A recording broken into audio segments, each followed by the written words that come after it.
6, 5, 4, 3, 2, 1.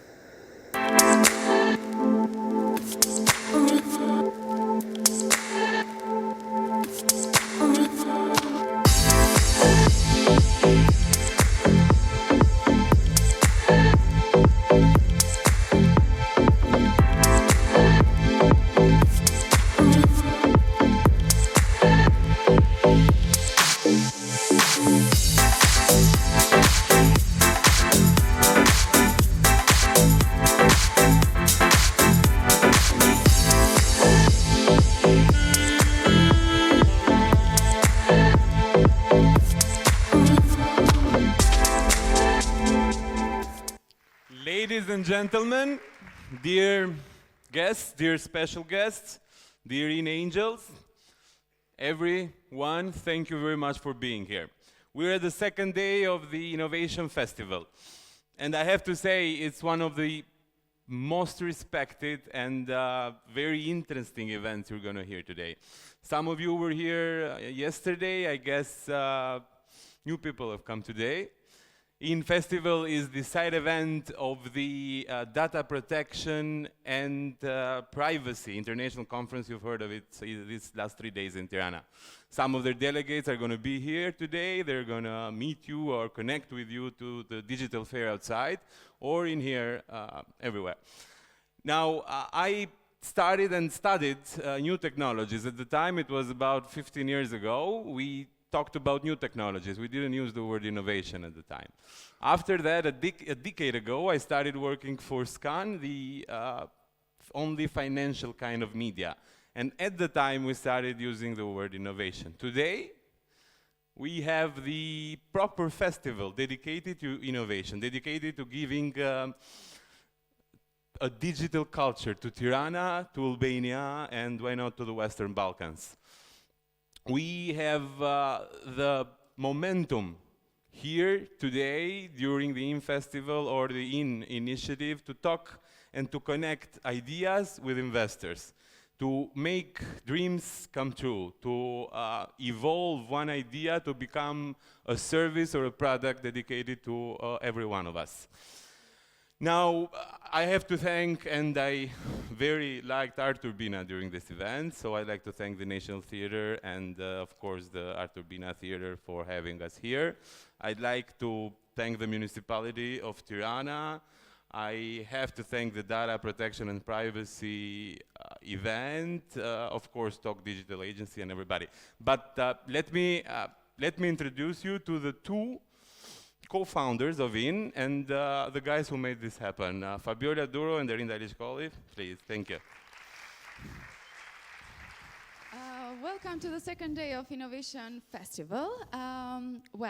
Today we are feeling more comfortable. Do you know why, guys? Because yesterday we have a great day. But today we are really clear on our last success that we had yesterday. And ladies and gentlemen, Deputy Minister of Foreign Affairs, Mr. Ivory and Mr. Babocci, all the IN angels, they are doing all the best ingredients of our secret sauce, of our angel network. Thank you for being here. Touching, looking forward and being trustful, what we are looking forward to achieve together is our secret sauce. Making this angel network functionable, trustful, and being, let me say, optimistic to have more and more agreements. My name is Fabiola Duro. I'm the co-founder of Innovation Nest. My name is Erinda Lichkoli. I'm the co-founder of Innovation Nest and also the general manager of Talk Digital Agency, the company that makes this possible. And also it's a 3-year-old company that we started slowly, like most of, like some of the other guys that make these presentations yesterday and are here to seeking investment. And we started with small services offering and helping the businesses, offering branding and web development, and now after 3 years we are offering more services, and we have a team of 20 people and still counting and recruiting much more. We are doing web development, e-commerce, and digitalization for small agencies, for small companies, and helping other smaller businesses to seek alternative investments and everything else. Innovation Nest, it started a year ago, where Tok and Fabiola, we met together and created the first version of Innovation Festival, where we meet a lot of investors that needed new ideas, needed to make a bigger portfolio of their company. Innovation Nest is an open call for everyone, every time, every moment. We have a great platform. We have a great support from international community also. Me and Erin, already we are mentoring from 2 years from Swiss AP, and we are really thankful to them, of course, because we are learning by doing every day, all of us. In the other hand, we have a great platform, which is online, which is going to be with perfect accessing and a platform that is going to be transmitted to the ideas and to the angels. So profit from our network, do your maximum, we will do more than our maximum. And we will come to enjoy the second day, so we are going to have a lot of fun even. And thank you everybody, and enjoy. I for sure will enjoy it. Thank you, Fabiola. Thank you, Erin. There's a matter I really like before I talk about innovation. To realize this and to really understand it and then tackle it, you need to know one concept. We call it economic diplomacy. It's very, very important for a country, for a corporate, for a company, and as well for an individual. I'd like to welcome the Deputy Minister of Foreign Affairs of the Republic of Albania, Mr. Etienne Jafaj, and responsible for the economic diplomacy. Mr. Jafaj, thank you. Thank you everyone for being here, and thank you for having me. In 2017, when the new government stepped in, one of the big priorities that we set to ourselves was to try and find out what linkages and connections we could do as far as bridging the gaps that our economy was experiencing, both in terms of know-how and in terms of capacity building. Most diplomats really, as our colleague will say a little bit later, love the idea that we all deal in politics and greater state development issues, cooperation, crisis management, and multilateral issues, which I think, because of innovation, have changed radically, because now you have this, and basically the plenipotentiary power of ambassadors has radically changed because the connections are much more direct. Now, 10 years ago, innovation was the urge for governments. Right now, it's a necessity. So over the past 2 years, with Fabiola and with a lot of the partners here today, we have done several exploratory meetings into countries that have had this experience in the past and that have moved into innovation. So what we have found out, and we are trying to work on now, is that it's not just necessary for a government to try and move to innovation, to try and innovate its services. Albania currently has 59 core data centers and 600 services that are digitalized. We have been working for a while now together with RISI and a few other partners, including the Center for International Development at the Kennedy School of Economics, to try and build a support package to the innovation industry. And the last thing I want to say is, it's very easy for private sector to point the finger at government and say, look, you're not doing enough here, there, and here, and there. But there's only one way we can move forward together, is when after we finish with the criticism, which of course is necessary, we get on to alternatives. And one of the main reasons why I think it's very important for the people to have gathered you here and for all of you to be here today is precisely this, to look at the challenges, but also come out with alternatives. So thank you very much, and I hope you enjoy the day as much as I did.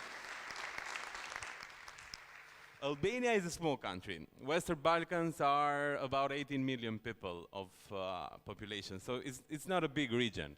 If you think of Italy, you think as 1/6 or 1/7 of Italy, the whole country. And we still produce lots of conflicts, lots of problems.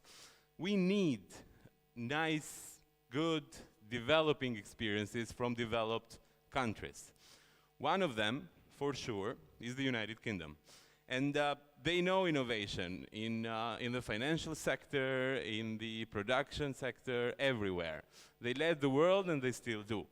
I am very happy to welcome Jason Ivory, the Deputy Head of Mission of the British Embassy here in Tirana. Mr. Ivory. Good morning, everyone. Thank you, first of all, for the opportunity to be here this morning. It's excellent to see so many people in the room today. I understand that yesterday was a huge success as well. And I hope everybody is looking forward to another good day talking about innovation and entrepreneurship. We have a mixture of people here today. We have representatives from the Albanian government. As I say, thank you again for enabling me just to spend 2 or 3 minutes this morning on behalf of the UK government talking to you about a particular project that we're working on. We have a large number of entrepreneurs in the room as well, and we're all working towards ultimately the same goal.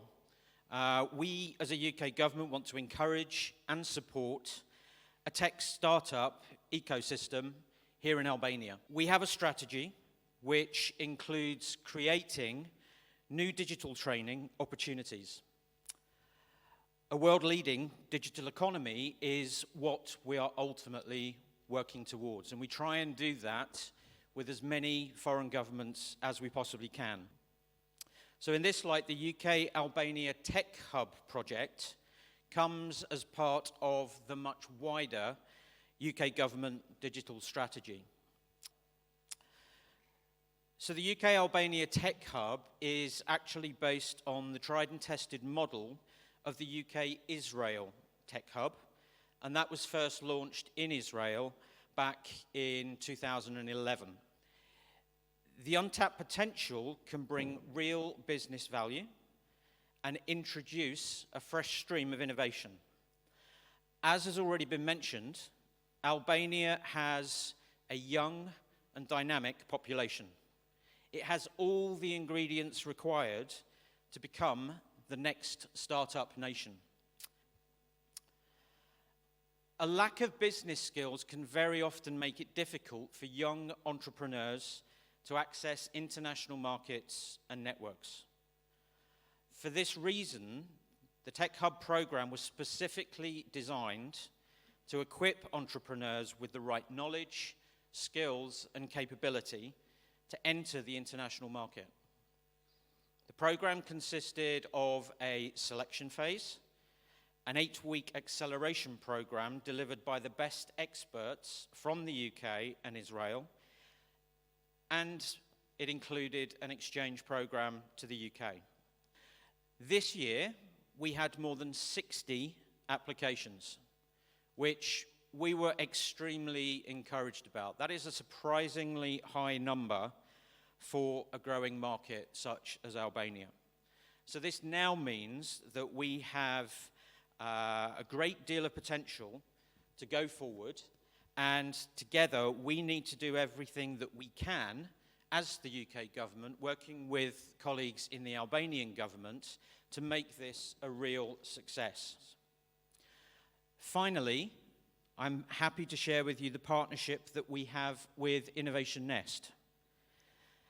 As a continuous help for our graduates, we will present the best ideas to the Innovation Nest program so that our graduates can get the best possible opportunities. It's a great opportunity for our startups to be introduced with the different business angels offered by the Innovation Nest, and hopefully they will take those opportunities to get as much out of it as they possibly can. So thank you once again for this opportunity to speak to you this morning.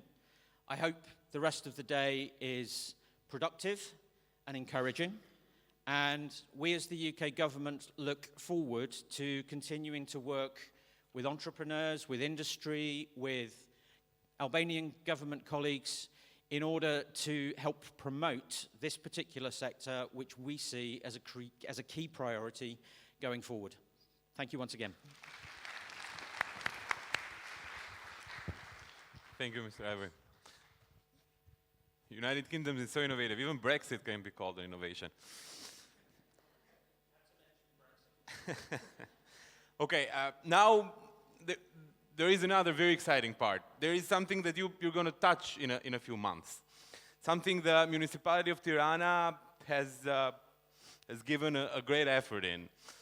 You all know Pyramida, right? We call it Pyramida. It's in the center of Tirana. It's the most, if it can be the most luxurious place in the whole capital, but it's not. It's going to be an innovation hub, and not only that. It's going to be a very important innovation hub, tech hub, very, very, very interesting. I'm not going to tell you any detail about this, because we have the proper person. My friend and our friend of the innovation nest, Mr. Yoni Baboci from the municipality of Tirana. Mr. Baboci, welcome.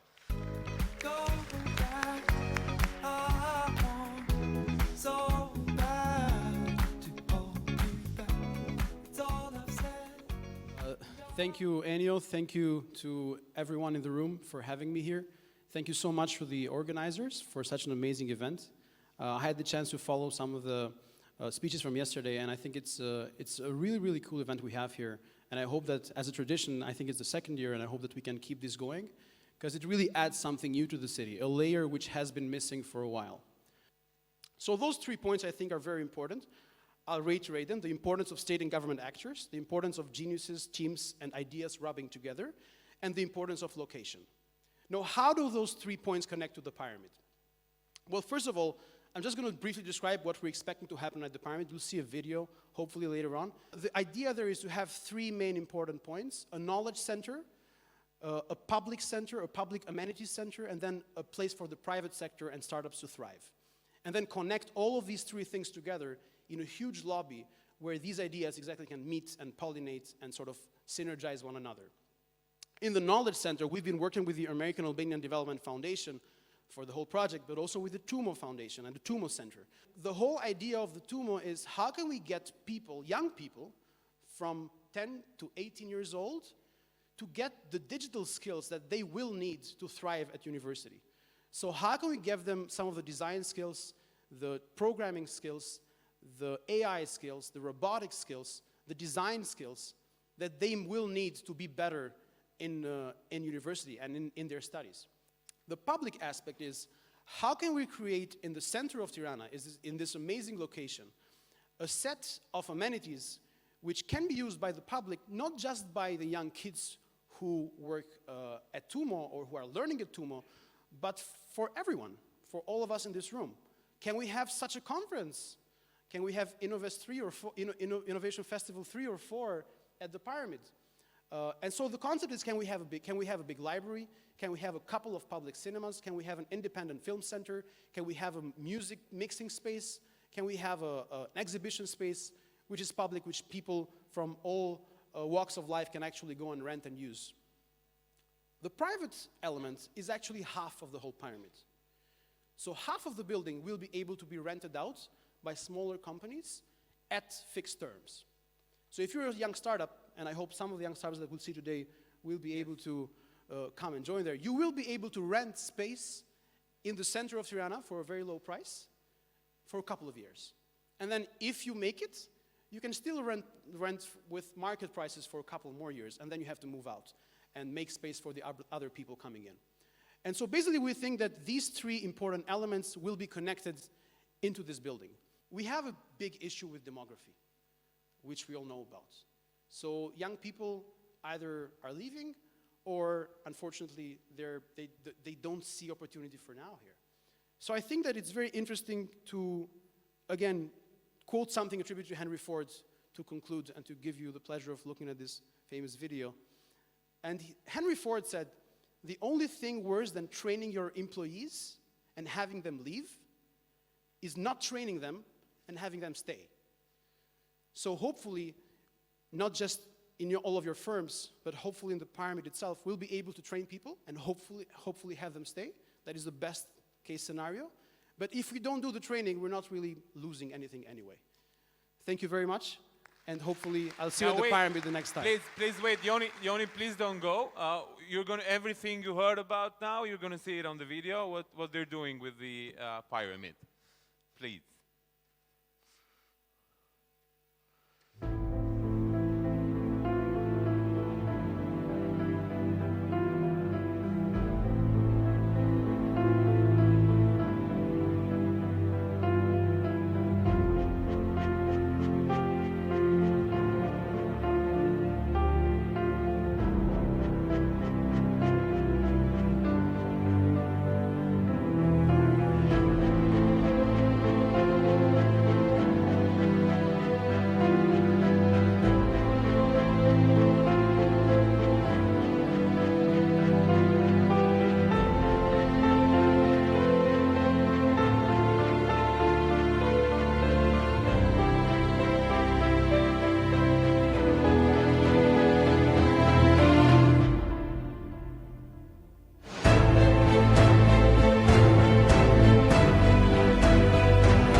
I'd like to welcome Mr. Kustrim Shala. Thank you very much for being here from ICT Labs. Mr. Shala, thank you. Now it's your floor.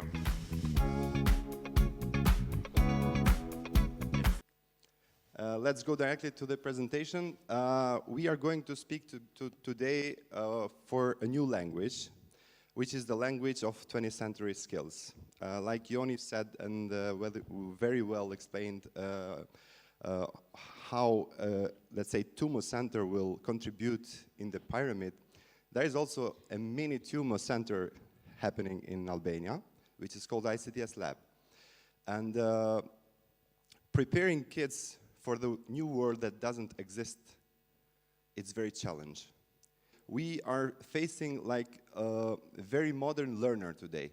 There are 4 examples. They are not the most talented people we wanted to show you, but they are like children like simple as every kind of children in the world. Before going to this panel, I'm just going to introduce myself. My name is Kustrim Shala. I represent ICTS Media, which is a publishing media company, licensed from IDG, International Data Group, which is a giant of media. And we brought in Albania PC World, Computer World, Chief Information Officer, which is let's say, technological magazines that bring in Albania localized content. We also represent, with ICT Awards, a lot of successes during the during the 8 years of our existence. These are some of the, let's say, proud stories that, let's say, Albanian ICT Awards was able to identify, to promote, and, let's say, to reward them. I would like also to mention some of them, which is Giraffe and iGenius and Baboon, which are doing very great. Recently, we also launched Uplift Albania, which is a leading accelerator program in Slovakia. It is the first international accelerator program to bring in Albania. There are 50 plus mentors and experts that they are going to mentor startups that they are going to apply. ICTS Lab. ICTS Lab is a center of innovation. We teach children like from 7 to 14 years old. The only condition is like reading and writing. So it comes the moment to invite some very interesting kids. So let me present. First, Daniel Doci from Kukos. Thank you, Daniel. Please have your seat. So now let me present Fiona Mecha from Kosovo.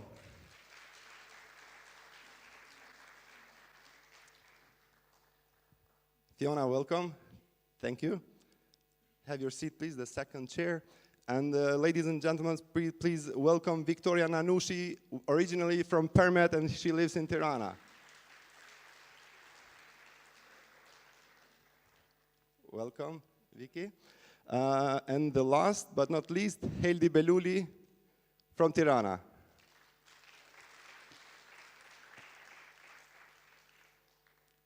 Daniel, can you please explain what is your invention? My project, it's basically like a virtual car. You get in and you put on this headset right here, and it's a virtual reality headset. It just supplies an image for both of your eyes, one here and then one to the other. And the brain is tricked into thinking that it is a 3D image. And when you put this on, you are in a car, but you aren't actually in. So when you get in here, you have the steering wheel, the gas pedal, the brakes. It's an automatic. And you drive. Now, what can this be used for? This can be used for fun. You can drive for fun without actually driving. And you can learn how to drive here without involving the risk of crashing.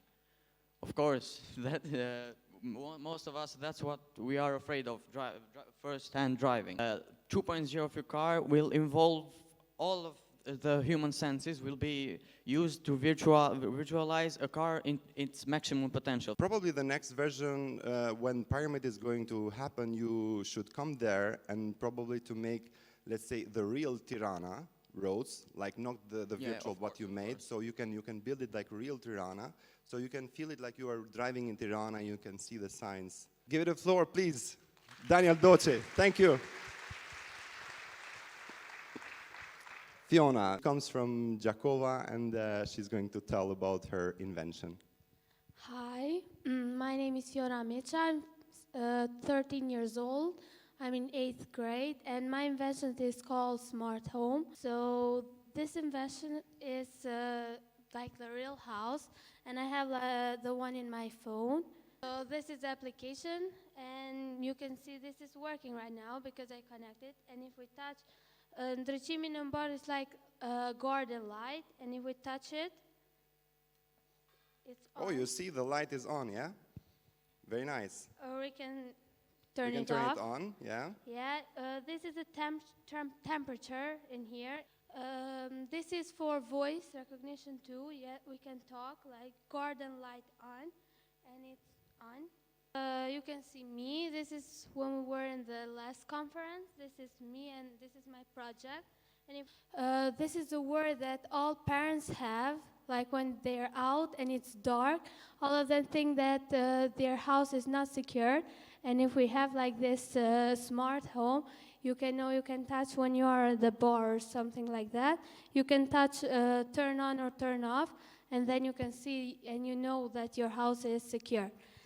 And there are, except these, there are sensors, light and motion. If we touch light sensor, and it's right here, you can see it's on. This is like in night, the light turns on, and when the day or the sun goes, then this is off. You can see it again. So for the efficiency Yes. of the energy, yeah? Yes, and that's all. Bravo. Big applause, please, for Fiona. Thank you so much. Victoria Nanushi, she is now, let's say, some months member of the ICTS lab. So please, Victoria, explain us what is your... So, hello, my name is Victoria Nanushi. I am 13 years old, and I go to the school Pieter Budi. So, I've always had my headset on helping people who are my age since I was very young. And becoming a member of ICTS Lab has taught me different ways to help them, which brings me to Test Me, which is my new game created in Scratch. So Test Me is a game that I have developed in Scratch, and Scratch is a program created by MIT where you can code your own games. So I've made it like this. So it's kind of like tests online, because personally, I'm someone who worries prematurely about essentially everything. So tests are something that are always on my mind. So this is something that will make it less stressful. So you click on a subject, and there is your question. So you type the answer that you believe that is correct, and if it is the correct answer, the screen will turn green, and if it's the wrong one, it will turn red. When you just look at a game, you're always curious, like, how is it made? And being able to know how it's made and being able to make one yourself was something that I've always really wanted to do. You didn't just go, let's say, to be like a normal consumer of your own game, but you did also solve some problems for your peers. That's it? Yeah? So it seems like we are running out of time, and thank you very much, Vicky, for your presentation. Thank you for this opportunity. Hildi, please present yourself and present your magic invention. I am Hildi Beluli. I am 11 years old, and I'm from Tirana. My invention is the automatic pet food dispenser. I got inspired for this project because I have a dog and I'm always very lazy to feed him. Photoresistor sends So here's light. a sensor with photoresistor. Yes. Yeah? Okay. When it sends light, the servo motor opens there's supposed to be a door here, and the food falls in. So, which means that when there is no light here, there is Yes. some food, the application understands that there is no need to open the door and to Yes. put it the food. Yes. When it's empty, there is a light. When it's empty, there's light, and it sends the light, and it opens the door. Wow, it's really amazing you see how they use their mind, and they use their capabilities and even their resources to reach their let's say their target. So congratulations, Hildi, for your Thank great you. presentation. Thank you. And thank you so much. You are more than excellent, guys. So thank you so much for being here. Ennio, thank you. This is the future. This is the future of innovation. Thank you very much, Costrin, thanks ICT Labs. Thank you, guys. I'd like to invite him here firstly, Dr. Shenkuo Wu.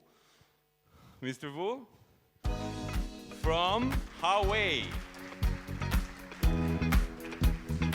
For this moment, AI and other new technology is already common priority for every area of the world. So in Europe, in Asia, in America, we can have the common topics to discuss and to deepen our knowledge. Well, here, thank you very much for the kind invitation, and I would like to take this opportunity to talk about several points. First, let's talk about the opportunities and the risks brought by the new technologies, especially the AI technologies. Well, at opportunities level, we can find three aspects. First, we have new technologies like big data, 5G, and so on. In the second place, we have new organizational forms, so we can see new cloud computing, IoT, and so on. And at new applications level, of course, we can see many new applications. But at the same time, we are in front of more security risks. Equally, we can find at three levels.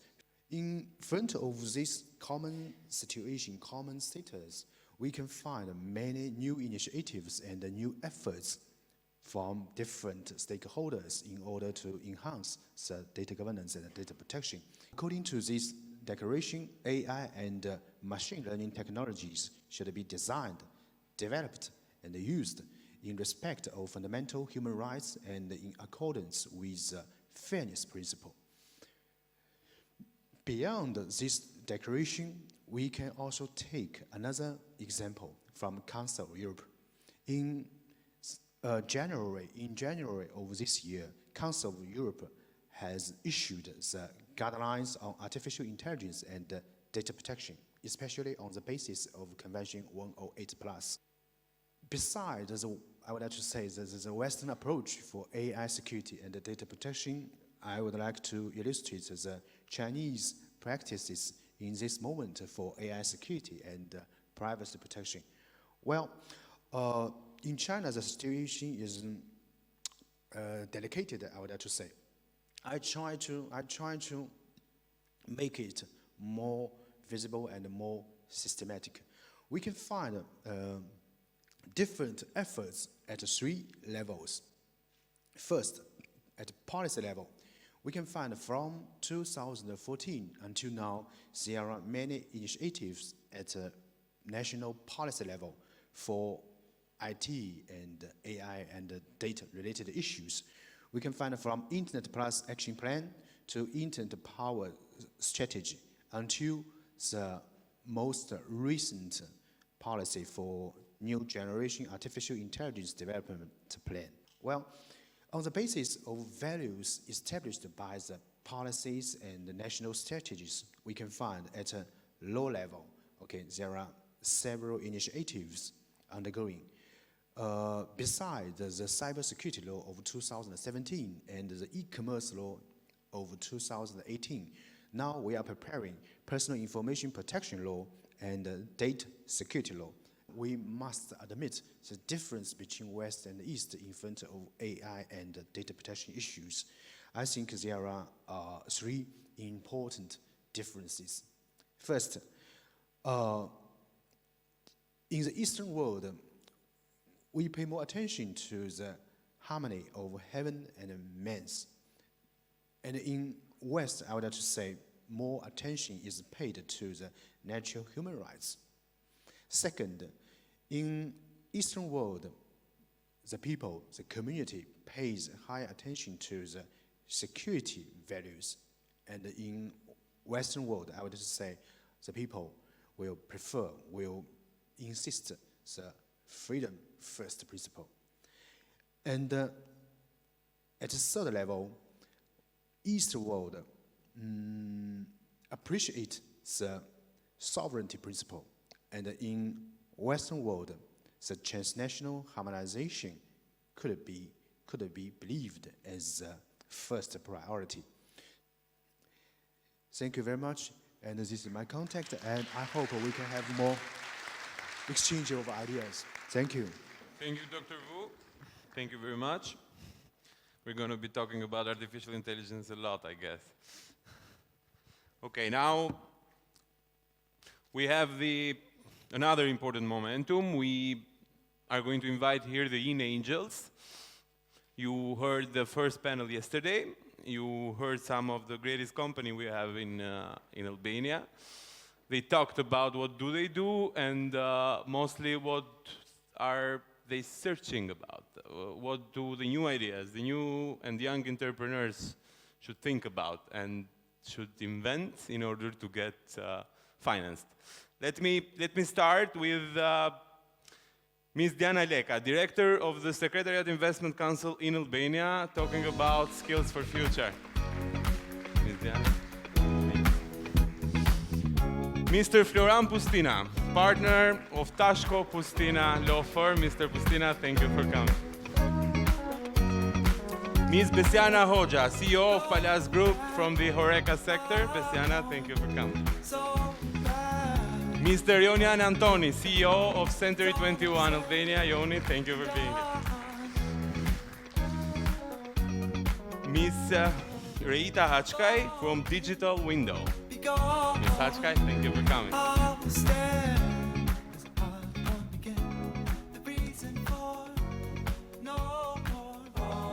I'm going to be seated here. If you ever feel free to comment or anything. We'd like to hear some presentations. Why are you here? Why do you invest in skills for the future, Ms. Leka? And of course, the other companies, what do they do, and mostly what are they searching for from our young entrepreneurs and young ideas? It's a real pleasure to be here today and a privilege to contribute to such important topics such as the skills for future. I represent the platform called Albanian Investment Council, set up in 2015. It's the government that requested at the time, with the support of the EBRD through several support of Italian and Swiss cooperation, to set up this platform to hear concerns from the private sector. The term digital or innovation is the same as energy or water. And that's why platforms like Albanian Investment Council was born on. It was a pressure from the private sector really to give an answer to their concerns. I have to say that why we looked at that in 2017. Main objective of the work is look at how we can bring investors in the country. And in that perspective, we did an exploration with 17 CEOs, looking at 3 factors: productivity, availability, quality. Our platform is a model to be replicated. We have about 8,000 companies in our database. Thank you. Thank you, Ms. Leka.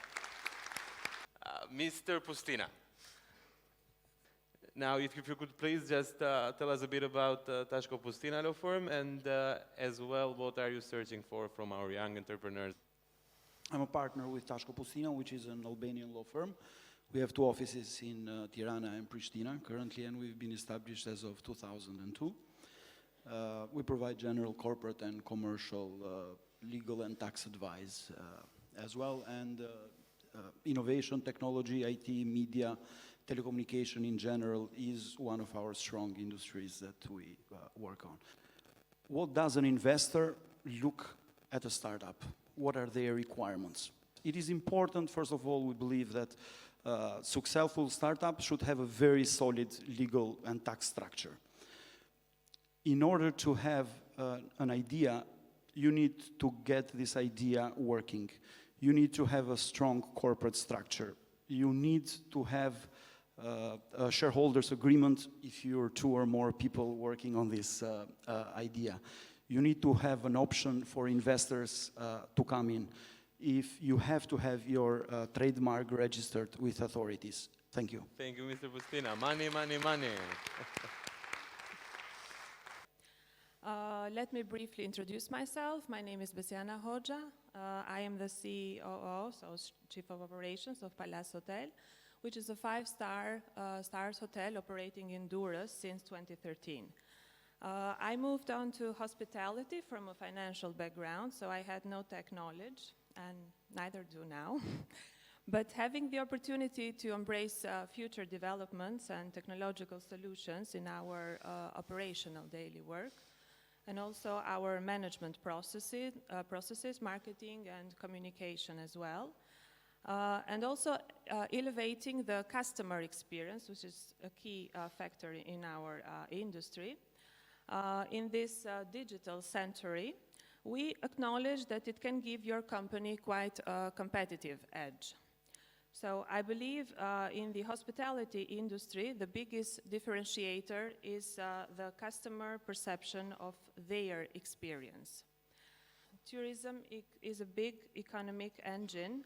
It creates revenue, it creates employment as well. But it's also peaceful and reflects also the nature of and the beauty of the country. And also there's an increase on direct bookings. Apparently clients have learned the business tricks of mediators and they want loyalty programs and loyalty rewards. So to sum up, hotels are spending on building defining brands. The innovation industry is building apps. They're building Internet of Things, all with the customer in the center. So, innovation is not just technology, It's mostly about a great idea. It's the one that differentiates you from the others. When you look at your guests with such dedication and devotion, you can achieve that status, for sure. You do. That brings me to the end. Thank you. Thank you, Bessiana. I hope we have that match. And I hope all of you have any questions when we finish, please. Mr. Andoni, thank you for being here. You had a great idea, inviting one of the global leaders in real estate in Tirana, and now you are one of the leaders in the real estate sector here in Albania, in Tirana and in Albania. Please tell us, how did that happen, and for your sector, what kind of ideas, what kind of innovations are you looking for? Hi, it's nice to be here among investors, among innovators, and among business people. So we represent one of the largest real estate companies globally, and our company has over 130,000 people working for it. So the size of real estate sector makes it very interesting also for the other people to know more and to acquire more information, because it's a very sizable business. So I've been invited today to speak about innovation and how it can influence in technological part in the real estate sector. At the end of the day, I think technology is going to revolutionize. We have whole teams around the world and in Albania to try to predict what's going to be the next technological trend, so we can apply it first and then have cutting-edge leading position towards the others. So that's how real estate sector is influenced by technology, and one thing is for sure, that technology is going to develop, technology is going to influence more, but it will never lose some human touch that is necessary for the service sector. So thank you, and if you have any questions, I'll be... Yeah, they will have, I hope. Now, Ms. Hachkai from Digital Window. What is Digital Window? And of course, what are you searching for in our ideas and young entrepreneurs? Hi, everyone. I'm Rita, and I'm the founder of Senstylable, which is a fashion platform and magazine. And actually, our company owns the big network of communities worldwide.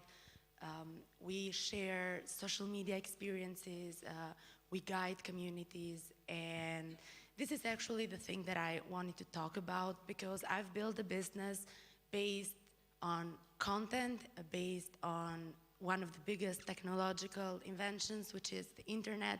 Everyone here is mentioning it, and it's very important for everyone to see how big this window is and where it could lead everyone. Actually, I didn't prepare something special because I wanted to see the makeup of the room and see what actually would get everybody's attention, and I'm someone who works on getting people's attention on the cell phone. So here I know it's very difficult to get people's attention out of the cell phone and talk about something which is very important for every business owner, someone who wants to have a job, someone who wants to find people to work for them, is having their attention and leveraging technology to get people's attention. One thing I really want everyone here to do is to be on social media. I want to inspire everyone to be there, to talk to the people, because never before it has been this easy to reach those that we want to talk to. So this is the thing that I mainly feel we need to focus on. Unless you're not on social media, you're irrelevant today.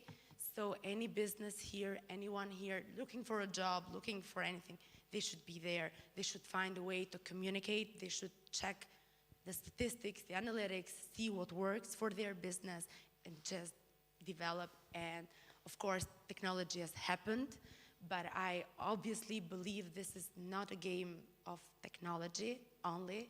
This is a game of human behavior, human psychology, and of course, getting people's attention. Okay. You got our attention. I'm glad. And what do you expect from a presentation from the startups? Passion.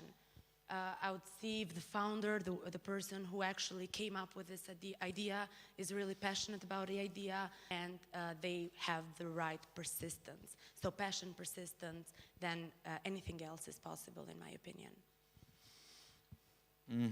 I think I would like it to be a new idea. If it's a new idea, it's not a startup. Otherwise, startup is deemed not to have a good success. On unicorns, I would have seen figures.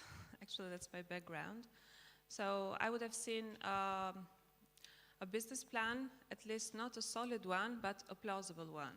So if they have figures, if they've experienced some sort of market information that can be trustful for investors to invest on, that would be the main thing, I guess. I believe there are two things that go to my mind. First of all, is how innovative that business is and its sustainability, which is extremely important. One of the main issues has always been, I agree with you, I mean persistence and creativity and making others trust in your idea, which is in fact an attitude. Thank you. Thank you, Angels. Thank you, Ms. Leka. Thank you, Mr. Pustina. Thank you, Ms. Hoja. Thank you, Mr. Andoni. Thank you, Ms. Hachas. Thank you for being here. I hope you do connect with our ideas. Thank you. Now, we're going to present the challenge, not me, but the guest speaker. The challenge of unwrapping the future of food and beverage. Now, I want to welcome Mr. Fernandez, please, and explain us what's this about. Welcome. Well, it's my pleasure being here today in the Innovation Fest. My name is Pedro Fernandez, and I work for UN Environment in the Mediterranean in a center based in Barcelona for international cooperation, and it's called Regional Activities Center for Sustainable Consumption and Production, CPRAC. Probably you have heard about marine litter being a big problem globally, or generally about plastic pollution. And many governments and big corporates, they are taking action against that. It means that our sea is one of the most polluted in the world due to the plastic pollution. So if we look at the composition of that marine litter, we know most of it is plastic, and that's why they are taking so much attention. But something very important is that lots of those plastics, they come from the food and beverage sector. And that's why we came up with this challenge, an award, and grab the future of food and beverage. So we were looking for solutions in this particular region, in the Western Balkans. So we are working in Albania, Montenegro, and Bosnia and Herzegovina, looking for green entrepreneurs that they could provide solutions to the challenge of reducing, preventing plastic pollution coming from the food and beverage. And here we are today to announce the winner of this challenge. We opened the call for proposals to the 3 countries, and we received the application. We shortlisted 4 of them, but as a competition, there was only 1 winner. So these 4 shortlisted applications, they presented the pitch to a jury composed of 7 members. And at this point, I would like to introduce Mr. Dejan Tonic from the European Bank of Reconstruction and Development. He has been a member of the jury, and I thank you for that. And I call you because you are going to have the honor to announce the winner of the challenge. Thank you, Pedro. It is definitely an honor and a pleasure to be here. I'm coming from EBRD, so European Bank for Reconstruction and Development. My name is Dejan Tonic. I come from Belgrade. EBRD is the institution, you probably know what we do, the large investments in trying to help regional economies to reach more open markets. But recently we entered the startup arena as an institution, and it's a big interest for us to find the best companies which can we support to scale up at a certain point and lead them to find investments. And again, it's a pleasure to call up Baboon as a winner to our challenge. May this award be just an encouragement for all the things that you already do, and keep thinking big, please. Thank you very much, both of you, actually. The first thanks goes to you two for supporting me all the time from the beginning of the challenge to the end of it. The second thanks goes to my colleagues and the best team in town, I think. And a very special thanks goes to my mentor of all times, CEO of Baboon, Gente Seleniza. Thank you very much. Yeah, I would like to explain a little bit more on the award that I forgot to do before. Sorry for that. The award consists on a 4-month incubation process where Baboon is going to receive mentorship and technical assistance, as well as 3,000 euro as seed funding to invest in the idea of this new packaging. And here I would like to explain, because the solution that they are proposing is made out of cardboard instead of plastic and aluminum. That was the business as usual thing. And what is important now is not only to have cardboard boxes, is the collection and the recycling system. And this is the challenge that they are facing, and this is how the award is going to contribute to the circularity of this initiative.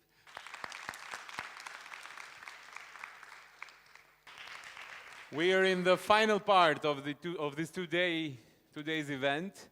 Now I would like to invite here one of the main companies operating in the world as well as in Albania. I'm talking about Vodafone. I would like to invite Ms. Sagar Perez, Director of Vodafone Business Unit. Ms. Perez, thank you for being here.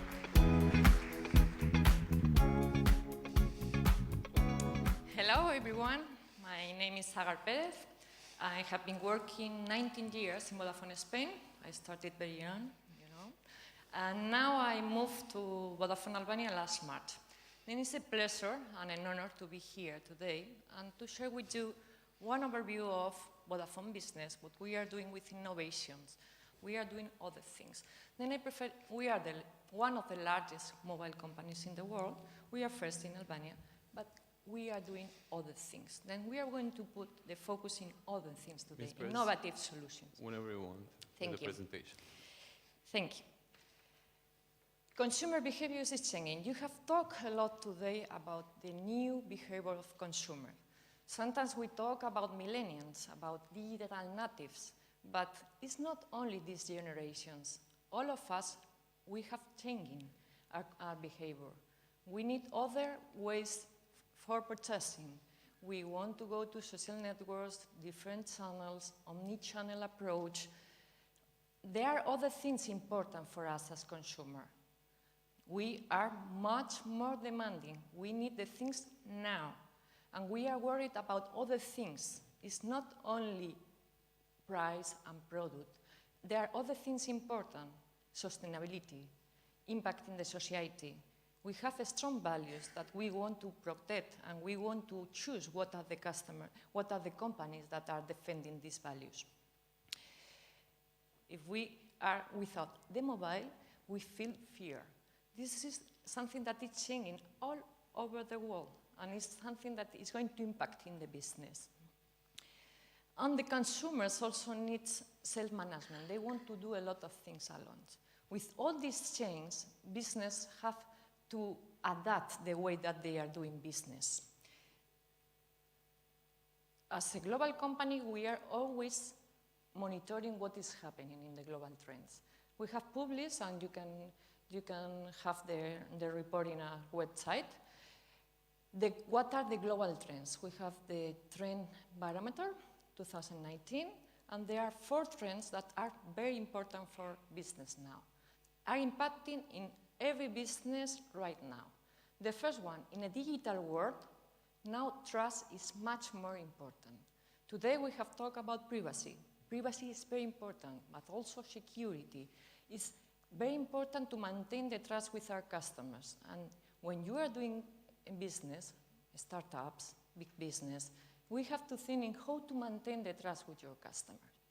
The second big trend that also is very important is ethics. We have talked that it's not price, it's not product, the important of now is how you are doing your business. Sustainability, ethics, transparency is very important for business. The third big trend is the balance between machines and humans. Artificial intelligence is something that is going to happen, is happening now. Also, machine learning, and we have to maintain a balance between humans and machines. Business are very interested in enter with artificial intelligence and with machine learning, and they have to maintain this balance. And the last trend, that is relationship with the previous one, is now in a digital way, in a digital world with a lot of machine, humans are much more important. Rita has mentioned before, this is very important. Now the emotional engagement with the customers is much more important than before, but also the engagement with our employees. Only with an emotional engagement with employees and with customers, we can succeed in the digital world. Humans are much more important in a digital world. And Vodafone Business wants to help Albanian business and public sector to succeed in the digital world. We have invested a lot in the gigabit network because we need a network secure, reliable, and intelligent to offer connectivity. The third important thing is the investment in innovations. We are working a lot in innovative solutions for Vodafone. A good example is the IoT platform. The global IoT platform is something that we are using around the world, and Gartner has positioned these solutions in the Magic Quadrant. Why? Because we have the vision, but also we have the capability to make happen the solutions. In Albania, we can prove, we can test, we can do different things and export this to other OpCos in Vodafone. This is our ambition. Albania is a small country and can be a lab for Vodafone. Very important for the startup community. We can test here different things, and we need your help. Very important. We are working not only mobility and connectivity, we are working in cloud, security, IoT, but also managed service or unified communications. But the magic thing is how we can combine all these capabilities. I'm going to put a little focus in IoT, because IoT is an enabler. It's nothing new. We have a study, IoT Barometer, that explains that 34% of the companies are using IoT. It's not new. We are using IoT. But the good thing is that it's critical for the customers. The adopters of IoT think 76% of the adopters think that are mission critical. And with IoT, digital transformation is impossible. 72% of the adopters think that transformation is impossible without IoT. What are the advantages? The adopters can measure the advantage of using IoT, and it's cost reduction, new revenue streams, increase the revenue streams. Then IoT is something key in the digital transformations. But it's not only to put sensor, to put connectivity. What we need is application, adapting and understanding all the data to take advantage. In this part, the startup community is very important because there is a lot of innovation in new applications for IoT. And it's something that the companies are demanding. You can explore with IoT applications new revenue stream for our companies. We are working a lot in IoT solutions.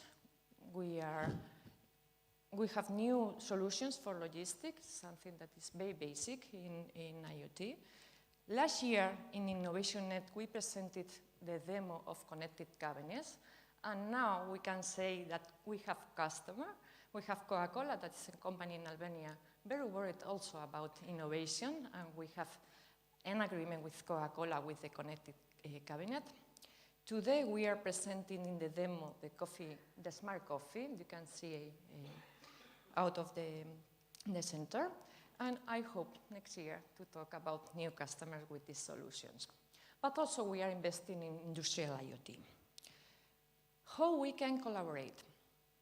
You know, Vodafone have a big commitment with innovation. For us, it's very important. We are collaborating with the municipality, also with the Pyramid Project. But we are going to continue promoting events, educational activities, coaching, supporting for the community. But for me, it's much more important that we need your solutions in our portfolio. We can co-create together solutions for our customers. And this is the big opportunity that we have together. Then we need your help, and we are waiting your ideas. Thank you very much. So I'm happy then to welcome Yeta, a friend of mine and of Infest. She was yesterday talking as a business angel, as an angel, but now she's going to explain to us what's going on with UCX markets. Hello everyone, përshëndetje, përsëri. Jam Jeta, njoftumdje. So I'll take this opportunity today to talk a little bit more about UCX market story, our journey, our series of innovations. I guess, going this deep into the experience with this company, it's not anymore one innovation. It's kind of never one innovation. It starts with one, but in order to get to penetrate the market and offer the market value, it comes to making a series of innovations.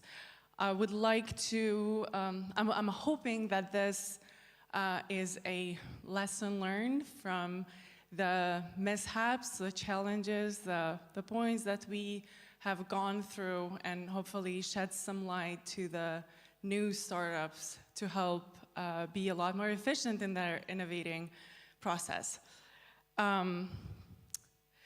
So, UCX Market started on the trading floor of Chicago Stock Exchange. One of our founders was one of the traders in the trading floor, kind of observing in and out day-to-day activities of the market. He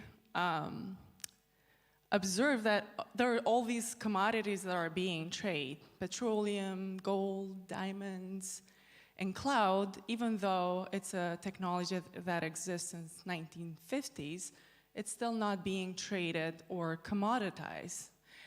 And we've built a platform with the aim to bring that trading platform, with the aim to commoditize cloud and bring it closer so that you don't get locked up in long contracts, but you can freely get out, trade the access cloud storage space that you have in order to make more efficient business and for consumer use as well.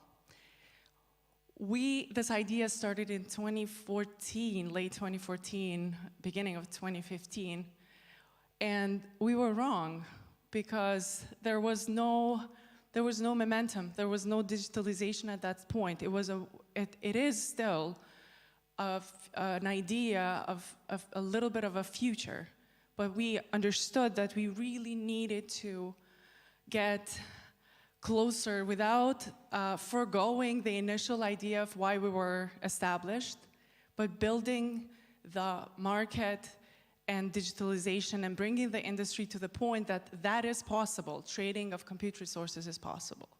We realized there was actually no momentum in the idea that we had. Quickly after, we accessed this and we started focusing, okay? So I think momentum and focus are two main, really crucial elements on the process of innovation that for any team to keep that in mind. You can come up with the most brilliant idea, but you need to understand that you'll go through the pains of being the pioneer, of bringing something to the market when the market's not ready to use that, to utilize that. And with that, we really plugged in and we embedded deeply into our teams kind of all the processes and documentations that we've done after that, that anything we produce is going to need to be fit for use. That keeps us focused on the quality of the products and the features that we build, but also keeping an eye and a lot of ears out in the market to understand what the consumer wants. So we started focusing. And we got from a trading platform to trade compute resources to a marketplace that would bring together buyers and sellers of compute resources. So an aggregation platform integrated through public APIs with a bunch of CSPs, MSPs, and all the services they offer in order to offer a more seamless purchasing experience and utilization of cloud for users. Mind me this, when I talk about momentum, our company focuses 100% in the US market, but it's a global platform that we've built, so it is adaptable. However, focus again, just like in product, we have that focus in the target as well. You have to start somewhere, and we just started with a Chicago city and expanded slowly into other states and the cities in the US. Our future plans, I'll talk a little bit at the end of the presentation after I go through the journey. So we build an aggregation platform. Now we've invited a bunch of buyers, come in. There are 13,000 at that point, and I'm talking last year. We had 13,000 products aggregated into the platform that could seamlessly get checked out through our platform.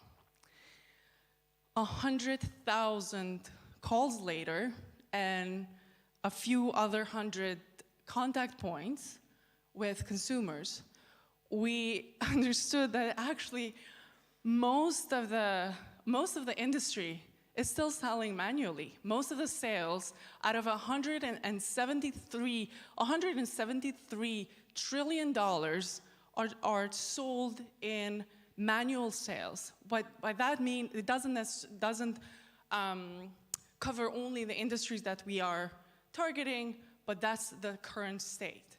And there are 150,000 MSPs and CSPs, which is today our target market, who, out of which around 34 sell online, and the rest are still doing manual sales. By that, they still meet customers in the trade shows, they still send quotes via Excel sheets, and they still exchange emails, but they haven't come to productize their highly complex offerings. In order to buy a server for, probably some of you might know better than me, I'm a business person, not a technical person. This is a language I learned from my team, but it requires to know a lot of specifics and set up a lot of specifics and the options to get the right server deployed for your company. And it's still a highly customizable and complex process. So calling buyers and bringing them to buy 13,000 products was not enough, because that was about 25 partners, out of which by that point we had partnered with Google, Alibaba, IBM, Azure, and many more of the big names and some of the smaller names. Listening to the customer and to that customer, getting that customer experience is the best thing I think anyone can do in order to pivot and tweak that offering that we have. The best products are built with a customer in mind, and we need to understand, and at this point we really understood the importance of data and the business intelligence that we could draw.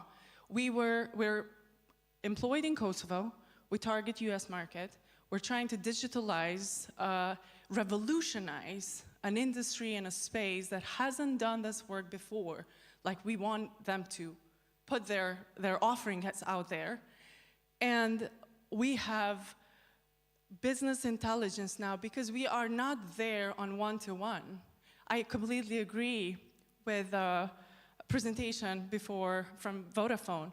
We need to make the humans on the other side, be it from the computer or elsewhere, they are emotional creatures. So we need to bring that emotion there, but make the right correlations as to what activities are we pushing out and what's returning. We started really listening to the data and getting that intelligence to pivot our product. Probably at this point, those 100,000 calls and multiple other automated touch points took us about 6 months. So I don't want to say it was a long time before we learned that it's not quite working. So we pivoted quickly, but in other cases, we wish we could take back those 6 months. which in the meantime we utilized to build a number of other resources that would make the platform the one that somebody would want to adapt, and especially the industry that we're targeting. So again, focus. One more time, early this year, we started focusing one more step further, and that is, so why we didn't quite succeed at the point when we were building a marketplace for sellers and buyers and targeting buyers is because it's huge, it's gigantic, it's a really big space, but then the offerings were not enough for the consumer to make the right choices, because most of the CSPs were still giving better offerings when you contact them. But that process would take 8 weeks. One email there, 2 days later an email gets back, one more Excel sheet, and change this option, add this many servers, add these licenses, so a lot of back and forth, okay? So what we have worked on and got on the other side successfully is created a sales automation platform, is what we call. It's still the foundations of the platform remain of the trading platform. The capabilities to do that are absolutely in the platform. The marketplace to buy and sell, it's part of the platform, but we needed to focus on the features who would bring the industry closer to us and would bring them to actually put their offerings. Because, as you all know by now, probably by these 2 days of a lot of lecturings, millennials are on their phones, they're on their computers, they're not chasing after trade shows and not dialing their phone to get an offer. This is the mindset that we needed to follow in order to adapt to the consumer that we're talking about. At this point, 46% of millennials are decision makers in the companies that we're pursuing out of the 150,000 CSPs and MSPs.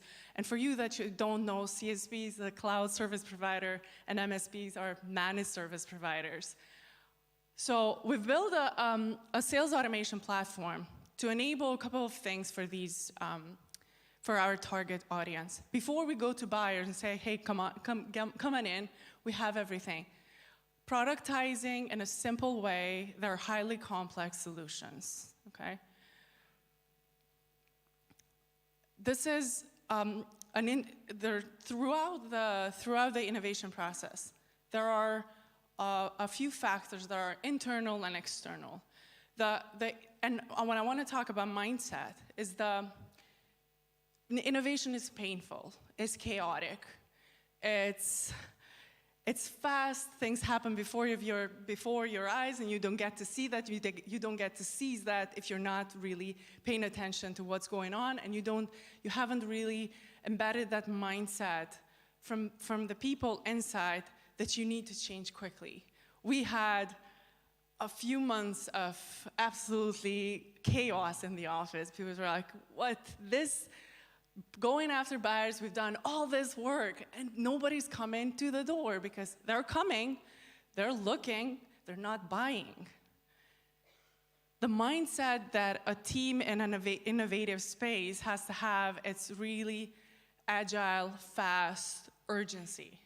I'll talk a bit more about urgency, but this is one of the bigger, kind of the everyday where we need to focus is not only grabbing and seizing the opportunity and meeting the trends, but you're also a trendsetter. We're taking the lead of revolutionizing this industry, and it hasn't been easy, and it's only possible if you really come in with a mindset that I'm comfortable with the uncertainty. Everybody's gonna get their hands dirty. There are no bureaucracies in a startup, in an innovation space, and this mindset that had to be embedded in the internal team, where when we talk about the external forces, is the mindset that we're trying to change on our consumer base. We're educating our consumers at this point that this is where the generations are going. This is how decisions are being made, and you need to move with them. But also kind of holding their hands, we need them, they need us holding their hand in order to change the processes within their organizations, very well-established organizations, very profitable organizations who would lose the momentum and the market space if they don't digitalize the way they sell. Now we have made it absolutely easy for even a kid to use, that the selling process is extremely streamlined. And so all it takes is for someone to sign up, list their products, and start selling. We have worked to the point that also this is the quickest way for them to create their online stores. They can list their highly productized because the platform, the algorithms developed inside of the platform enable them to really make sense with all the computing and calculating capabilities that the platform has. So the products that you used to spend months probably to sell, we have brought them. They would look something like this. These are actual screenshots from the platform from a few of our partners that once you're in, click inside of the product, you'll get to see a lot more and configure all these highly configurable products. With this, we have shortened the sales cycle for CSPs up to 6 weeks and had some enormous growth in the process of speeding up, because now it's a quick yes. It's absolutely yes, I want to reach more customers worldwide. I just didn't have any idea how to put my products into boxes, okay? So urgency is what I talked about, and we are creating the urgency in the market because our target market, CSPs and MSPs, need to understand the digitalization trends and forces that will take them in front of them, even they choose it or not, and also tackling all these issues and trends internally with the highest urgency. We want to think and talk about, but we don't want to be stressed out all the time, but at the end of the day, there's no other way, and I think none of us who are employed and working on these business objectives would have it any other way but to have that rush and get involved in technologies and products that kind of keeps us in the tip of the toes. In the meantime, I want to, while we were pivoting the strategy to build the features and target another target audience, we had worked on building our capabilities within the platform for blockchain as a service, storage provisioning, and server deployment. What I mean, for example, I don't want to go in length because UCX Market is one of the products of UCX. And these are a few other services and products that we're working on. The last two are inside of the UCX Market platform for any of the users who signs up for free gets access. So basically, storage provisioning for anyone who has ever provisioned any storage from any CSP would understand that how lengthy is the process and how many access points you need and how many keys and secret keys in order to enable that service for yourself. We have made this that once you click on the shop, click the product, add to cart, the product will show automatically in a space which is called Cloud Manager, where you can start using and dropping your files and using it seamlessly by spending a couple of bucks a month on that storage space. Likewise, with server deployment, we've made it a super quick and easy way to get the servers deployed from Alibaba, AWS, Azure, Packet, and we're working on a few more. Storage provisioning is 100% only compatible at this point with S3 storage providers.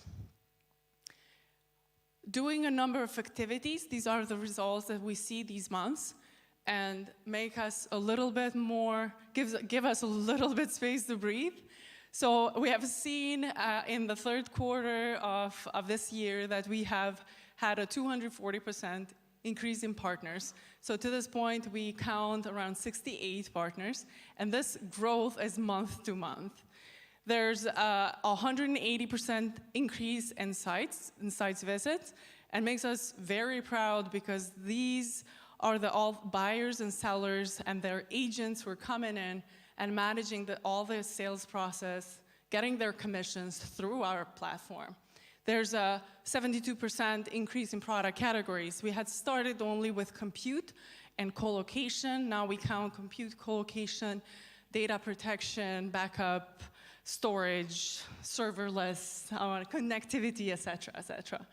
There's a 90% increase in products, so the number of products that could be found. Now we have an actual value proposition because we've grown so much the offerings and we have enabled so many of the CSPs to offer their products online that they're creating their online stores quickly by just adding the link of our marketplace to their websites, which is of course win-win for us. There's value for them, there's more traffic for the website, and there's much better and wider choice for every customer. And there's 50% of increase. One of the things, and this is probably the most recent ideas that we come up with, learning from the partners, is we have a increase in bundles. So a lot of these partners who have never communicated, vendors, providers of these services had never communicated with other partners. Now they're coming together to offer added value for the customers, like the one that you saw with Wasabi and Antonym.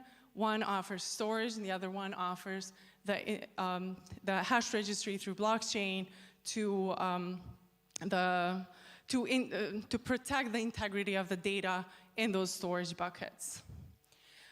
These are just some of the names. Honestly, there's the speed of growth is really fast that we haven't really gotten to update and add all the logos of the providers that are using now, but we're proud partners of many very well-established multi-million and billion-dollar companies at this point.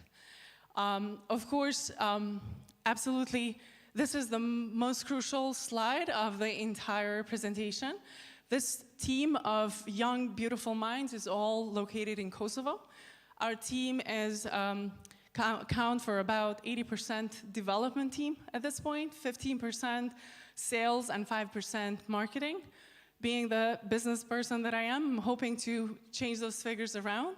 There's a high request and demand to continue developing the product, but we need to push a lot more into the sales and marketing side, and I'd be happy to grow that team. Our average age is 23 years old of the team, and we have come with some of the biggest innovations that will revolutionize the industry that we're working on. And these are only a few of them. There's 89 in total, about 82 in Kosovo, and 7 others that sit in US. And so I would think, with that being said, and I'm open to more questions, and I would love to have some more interactions, which I've kind of missed during these 2 days, but one thing that kept us going, and that I would like to leave it as a message to all of you who are pursuing such ideas, is keep exploring your curiosity, be relentless, and connect the dots in a different way. The things are there, it would just make sense looking backwards. And so we're doing this, and I think we're succeeding in a huge space internationally, and I would wish to see this in more innovative ideas that you're carrying on. Thank you so much. Please stay in touch. Thank you. Thank you, Yeta. And lots of success to UCX. Thank you. Thank you. Now we have the last speech, and is going to be a key speaker. I'm going to present Mr. Kushtrim Jakli from Connected Baltics. Mr. Jakli, thank you for being here. You have a presentation? Yes, I have a presentation, so it would be good if you can put it up here. Last speaker, a lot of expectation. Thank you guys for staying by. Thank you to the organizer for inviting me, and thanks, it's a wonderful job you did so far and really amazing speeches so far. I'm here to talk about Internet of Things, and before I start, maybe a couple of survey with an audience to keep you alive a bit. How many of you have read or heard about IoT? How many of you are working with IoT? Interesting. Yeah, I hope these numbers will be much more bigger, but I'm here to explore some a personal journey regarding this, how we started with Internet of Things and what Internet of Things means to the industry and to the business. So follow me. I represent a Connected Group consisting of Connected Finland, Baltics, and Inventions, 3 companies located in Finland and Estonia doing Internet of Things. What does Internet of Things for us means? So basically, we as people, we are connected already. We have phones. All the telecom operators managed to give us SIM cards. We are connected. We are now talking to each other. Everything is fine. It's working well. We can stream each other. We can see each other. All of this is going fantastic. But the industry is lagging behind when it comes to optimization of the services. The industry, the devices, I mean, think about the sensors on this building that are not communicating yet with each other, and they would love to communicate just as we love to communicate with people, with each other. There are also different kind of communication barriers between them. But in terms of when it comes to IoT, the IoT basically has the challenge that meets requirements. In this case, are we doing quality, speed, and efficiency with IoT while reducing the most important factor, which is the cost? The train in Lausanne or Zurich is coming every day in a certain time and is going right in a minute. In some places, it's much more later. In some places, the ferry is leaving in time. Some places the airplane is late. You know, then the information that we get in real time. We don't get the real time. We get annoyed. So how do we use Internet of Things in order to optimize this flow and make it much more better and optimize it by saving costs? Because we can use this cost to enhance the next level of services that is around us. We can use this cost to actually have the latest new revenue stream on the growth on our quarters. So what kind of Internet of Things approach and technology we should use in order to start bringing more quality, more speed, and more efficiency by reducing the cost and increasing revenue stream. If we go back, everybody's talking IoT. Everyone is going to be in IoT just as internet was in 90s and just as the phone was in late 90s. Now this is the time to do something with Internet of Things. If you see like all these reports from Gartner, McKinsey, they're all predicting really good numbers. The potential economic impact by segment in billion is so high, but the whole total market value, it's from $4 to $11 trillion as a market, total addressable market. And these are not for people, because remember, I said in the beginning, we are already connected, right? We have phones and stuff. Every single person has more than one phone or more than one device that somehow needs to be connected. That could be your television, that could be your smoke alarms, that could be your security system at home, that could be your car. When you drive Tesla, everything is connected, sensors all over, everything that is coming today comes with the internet. So we are talking about these things, not us. Just the fact that, think about this, like the factory part here is the highest, $3.7 billion, only to optimize the factories. If you went to the factory, we all get inspired in how things work, in the same way all the time. But do we know if something gets broken, how much it affects the factory in terms of cost, in terms of lack of production?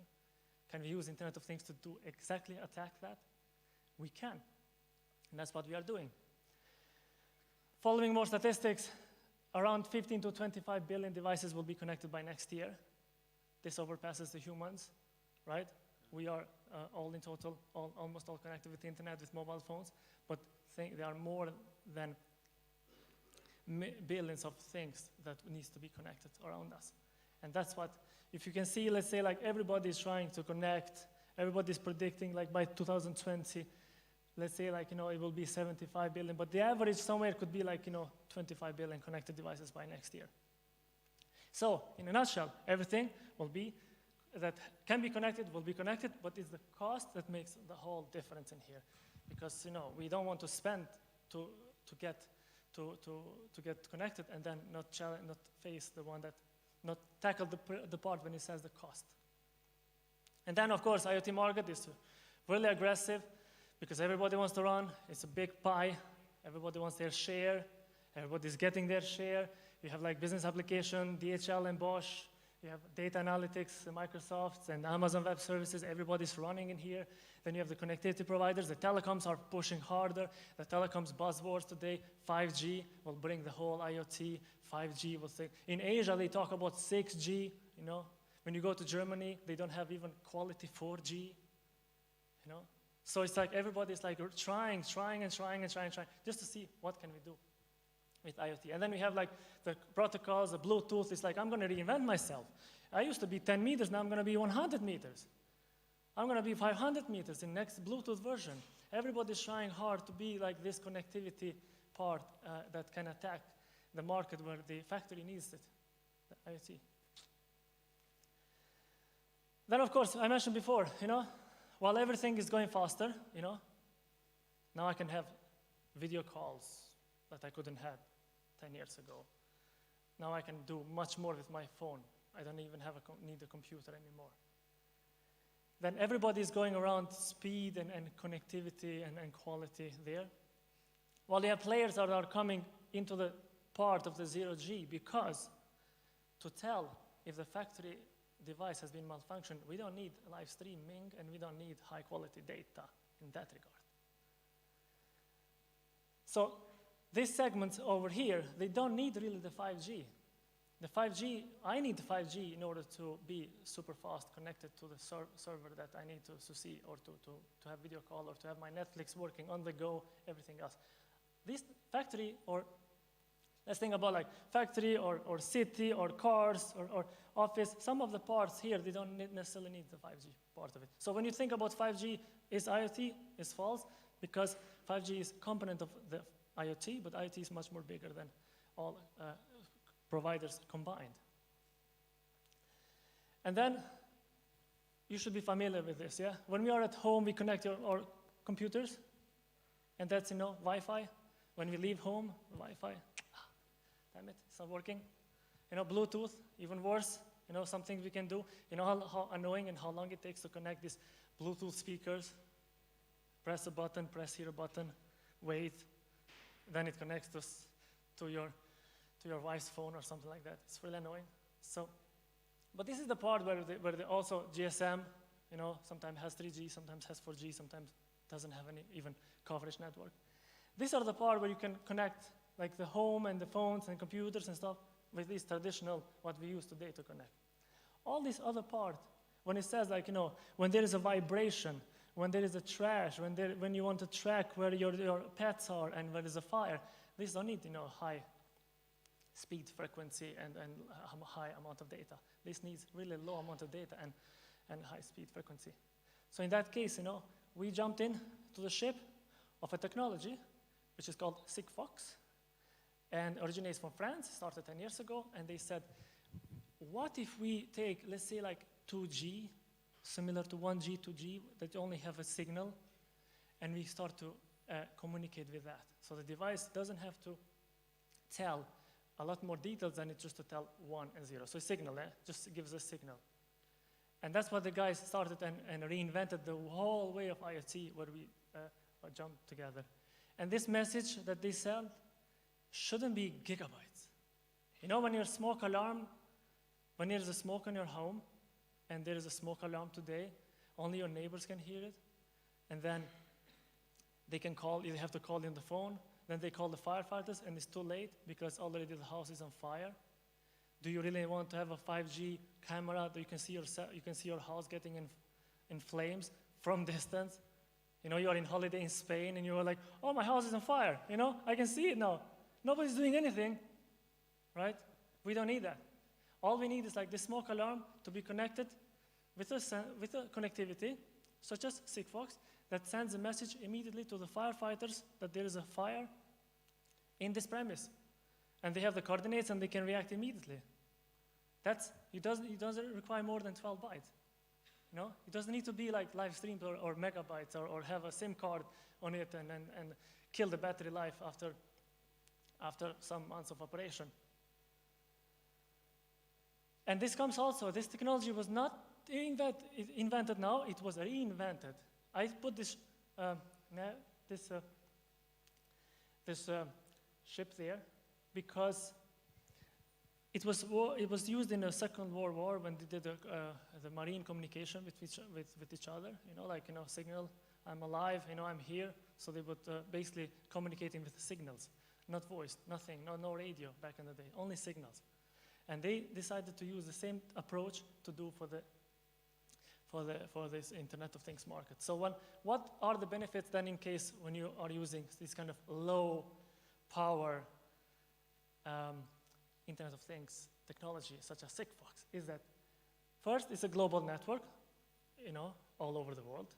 Then it's really cheap because when you are transmitting small amount of data, then it should be super small cost. Then when you're transmitting small amount of data, also the battery of the device is not consumed, you know, like, you know, for example, all our phones after the 5 p.m. usually they go on a low power mode because, you know, the battery has been drained. We are afraid to use them because they consume so much data, and the more you see videos, the more data, the battery dies faster. But these, we are talking about 12 bytes of data. It's like, you know, when you open your email, it's automatically 1 megabyte. You know, so think about that small. Then, of course, the technology allows long distance, you know, 15 to 100 kilometers distance, like the record was, I think, between Azores and Portugal. So a device in Azores was communicating to antenna in Portugal. That's 1,000 kilometers. There was no ships going around that time, I'm sure. But still, you know, there's a huge long distance. Then, of course, reliable and secure. Why secure? Because in order to hack a 12 byte, you need to build an exploit which is less than 12 byte. Think about it. Like, I should make a hack that is smaller than the thing I'm trying to hack. It's impossible, you know? It's like, you know, trying to tear apart a small piece of paper with your fingers, which it's already small. So you can't go there inside. So today, Sigfox is present in 65 countries, 10 million connected devices, 20 million messages are sent per day. It covers 1 billion people, and it's growing really in a good pace. You know, it targets these markets, basically facilities, securing, utilities, water meters, all the boring stuff. You know, IoT is not cool. You know, it's not connecting people. It's not cool. It connects factories. It connects, you know, warehouses. It connects really unsexy stuff. You know, so but somebody has to do this. And with 12 bytes, you know, what can we do? I mean, oops, yeah. The difference between lost and found is 12 bytes. Yeah, I found out like they stole my car. You can find out in 12 bytes. You don't need to have it, you know, in a nice email notification that your car has been stolen. You can see about the difference between fire and safety is, again, 12 bytes. Pretty cool. You know, as I said before, we don't need to see the house burning live on video.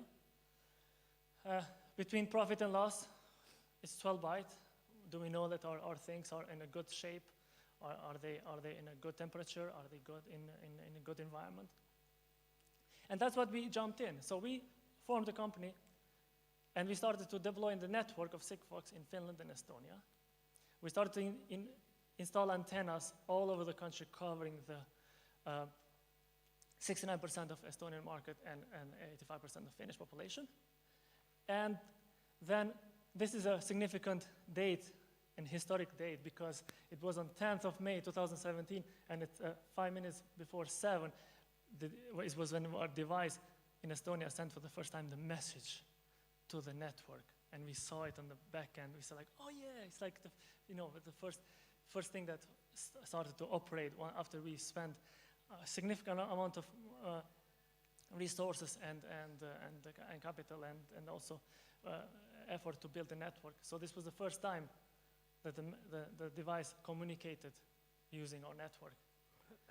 Today we have around 200 million messages sent monthly, around 2.4 billion messages yearly. So basically the devices are communicating constantly, sending 12-byte message for everything that occurs, sometimes for this is the temperature every half an hour. This is somebody's moving in here. I'm passing this line here, then it's immediately informed. So all of this, if this happens, then inform me then. It's basically the messages that it gets around. So now we have quite a lot of messages on our network that are communicating. And when I talk about, let's say, bytes, I'm talking about if to get how much is the temperature in this room, it requires only 2 bytes. I don't know where to leave this 10 other bytes, you see? So it's super small types of data that we are talking, and with less data, we can do so much big impact in here. And I'll tell you some examples later on, because we had the network, and we said, okay, what are we gonna do?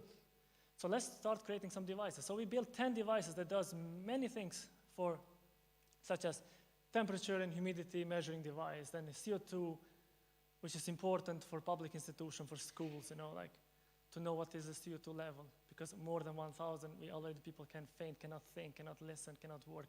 Working environment needs to have a really healthy CO2. It's required by European Union to have a healthy working space. Then we have smart particulate matter, those hidden, dusty stuff that we don't see. We have the device that detects them, and they tell us that is not good. Then we have a total vital organic compounds, a lot of gases that are around us, which are invisible. It detects, it tells us what kind of environment are we living. Think about the factories, workers that are working there, the productivity, health, security, all of these. We can all find out with less than 12 bytes. Detection of people moving around. Office spaces that are not being used. Why they should be heated, Why there's a light on in the office when it's not used. We can remotely turn it off.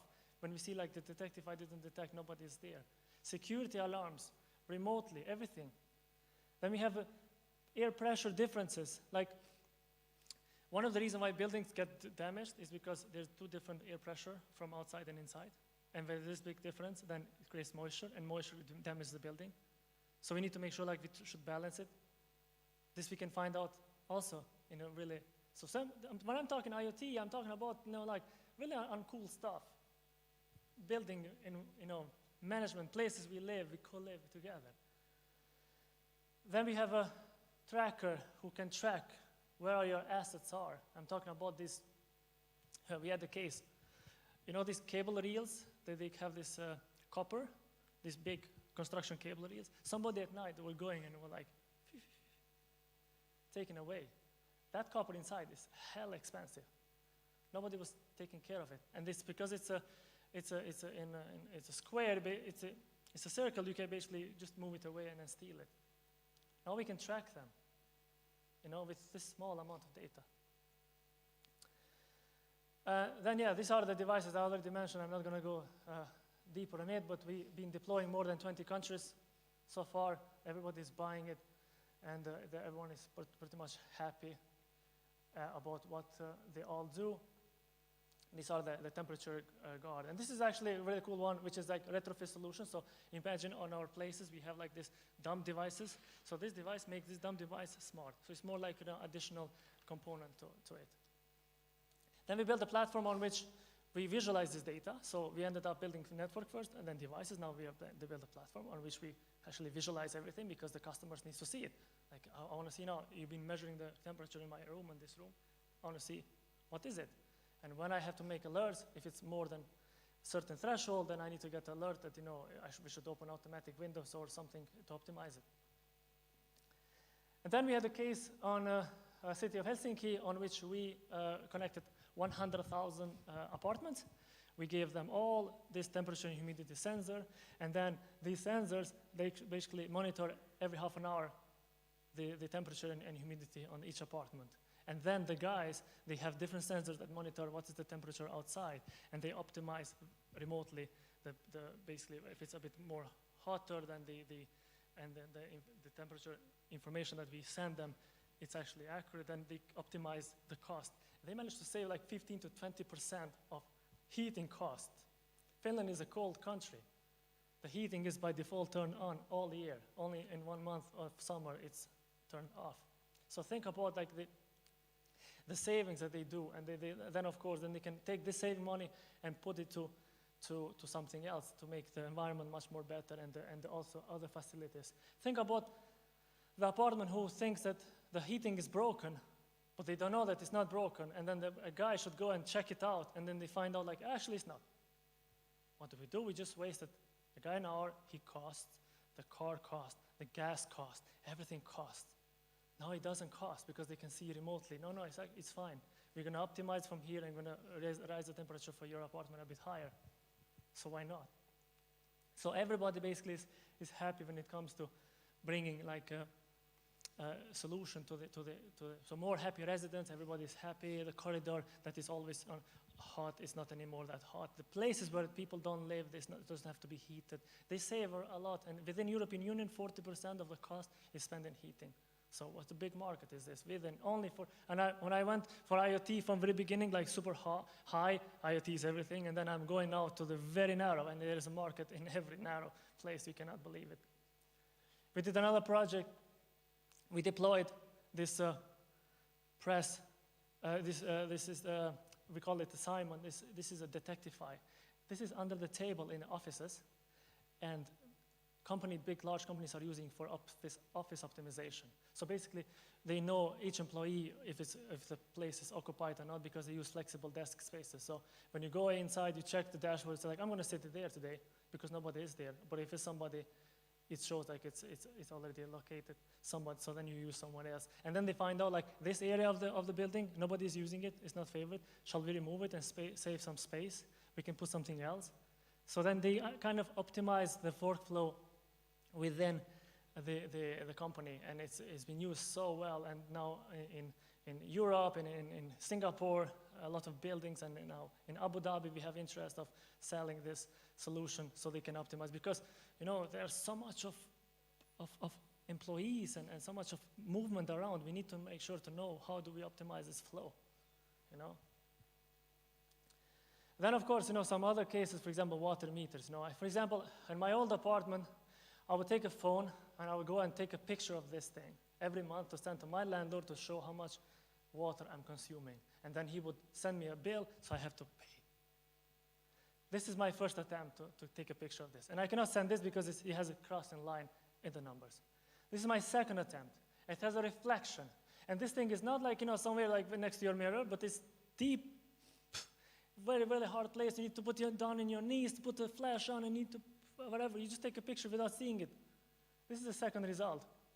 I wasted another 5 minutes. This is finally the result. Oh my, yes. Good, now I have the meter. I can show to him that how much I consumed. And this is a new meter, that's why it shows so little. But now, for example, let's send out this 000977 to the company that manages my place, at Gmail, whatever. The time spent 15 minutes, wasted my time. Now using this kind of devices, and this device has 17 years of battery life. Sends a message once every day how much I'm consuming water. And the landlord is happy, the company that bills the landlord is happy, then the invoicing is automatic. I approve the invoicing as electronically, which means like they already take the money from my account, which I don't have even to bother, and it just happens in the background. For 17 years, it will happen in the background. Because this device takes a measurement and sends once a day 12 bytes and says, Kustrim's consumption today was 0. This liters, or how much liters I consumed. And then they do the billing automatically. It's another thing, Super exciting. Then, of course, smoke alarms. Once it activates, it sends the coordinates, and the firefighters can intervene immediately without having your input. Because you are pre-authorized before, so like in case of fire, you don't need to come and see that there's actual fire. You go fix it up. If it was a false alarm, I pay the damages, but it's better. I mean, here I'm speaking, there is leaking something here. We have a leak detector that if the kitchen spoils out and there is a leakage, you get a phone call, automatic phone call, say like, move to your house and get somebody to check there's a leakage at your home. Because I'm speaking now, and I don't have my phone with me, calls me, I don't answer, it calls the second person I assigned for, it calls the third person until somebody answers. This is a heaven for insurance companies to give to you, to say like, look, my value proposition to you in the market is you do insurance of the house, but we give you the detector So when you come to me, say like the kitchen was in water, you've been warned, you've been called, this is a log. So it's an added value service in that regard. DHL is using in Germany Sigfox to track trolleys. They already deployed 250,000 of trolleys. I mean, trolleys are these really uncool things that sometimes they end up in Poland, you know, and they don't come back. So they need to know where they are and to bring them back to recover the assets, because they are expensive. You know, they cost like 50 to 70 euros to make one, and then we are talking about a sensor that with connectivity costs like less than 5 euros. Why not to track this? Why, you know, the return on investment is so high already. Michelin, or as the French like to call it, Michelin, they are using a lot for the shipping containers. Now there is a satellite link with Sigfox and Eutelsat that when this container is in Atlantic, it sends once a day message to the satellite and it says, hey, I'm here. They never had this information before. If they would have this with a satellite connection from the other satellite operators, it would cost easily, let's say, like, you know, 50 to 70 euros per day per container, per container shipping. So we are talking about now, again, small amount of data, send, I'm okay, I'm here, you can locate me in the middle of the ocean, I'm doing fine, once a day, or twice a day, it costs nothing. Like Louis Vuitton is tracking all their expensive bags, whatever they are now, they can be traceable. Sometimes when you have a tracker, you know actually where your bag is more than the airport does, because they check the system that has not been updated, while you can actually see it in your phone where exactly it is, because of the global network. Same as logistic companies, they want to know where are their trucks. Where are their trucks? I mean, today they don't know where are their trucks. If they know, they have to use this kind of expensive GSM solutions, and now they are putting onto, because the problem is that you can use a GSM solution to know every corner of it. But what happens if this specific truck has to stay here for 1 month? Are you going to pay now for 1 month for nothing? You know, when you can use other technology, which is better, yeah? Then, you know, of course, security, big issue. Like in Spain itself, the company Securitas, they started to put Sigfox as a backup connectivity to GSM alarm. So let's go like, you can go to AliExpress and you buy this GSM jammer. GSM jammer is the one, you remember when we went to cinemas and you would have no coverage? It's because they would put jammers, or like say if Donald Trump would come to here to Tirana, they would put jammers all over the city so you don't have any coverage, because then, you know, it's for safety reasons. You can buy these jammers, you know, not as sophisticated as, you know, for these state visits, but as less sophisticated, but enough to break into the apartment, to break into the stores. It's easy. You buy them in AliExpress, it takes forever to come, but once it comes, it works. You know? But then if you break that, you cannot break the radio frequency of Sigfox that is using higher spectrum. So they use Sigfox as a backup. Says like, if somebody broke inside and then walked across, then one of the detectors detected and shows. And that's an alarm. Livestock tracking, you know, it's a big issue for the farmers. They don't know where their stocks are. We can put sensors, such as in here, as you see in the picture, to the livestock, and we can track wherever they are, so we don't lose them. They are, you know, this is a car for some farmer, you know. This is like their life investment on it. So with a low power mode technology, we can give him opportunity to track as well the livestock. And of course, you know, you've seen this when you do the parties, then you see this stuff usually when they take from the grocery stores. We can track this as well with a small amount. And then, of course, let's go back to this thing.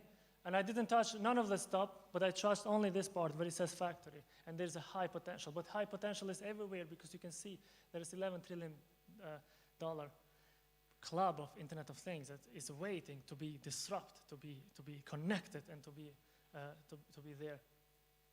So to sum it up, with small data, we can also get big results. You know, it doesn't necessarily have to be 5G or 6G or 10G, but it can be with something that exists, leveraging on it. So with that, I would like to thank you, and good luck. If you want any question, I'm here.